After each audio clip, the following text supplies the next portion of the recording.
Holy God, always comforting and always new, we thank you for drawing us into this community of faith, so that we might recognize ourselves anew as your people, to deepen our relationship with you and your word, and to prepare ourselves for continued service in your name. Grant us the courage to see your vision for this great church and to speak your prophetic word. Nurture us into mutually giving and receiving relationships, that we might move closer to you and to one another.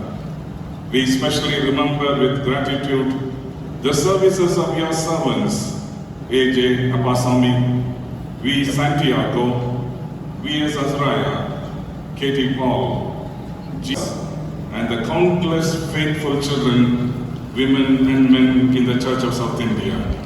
Help us to acknowledge their sacrifices by living our lives as people who bring the good news to others through Jesus Christ, our Lord, we pray. Amen.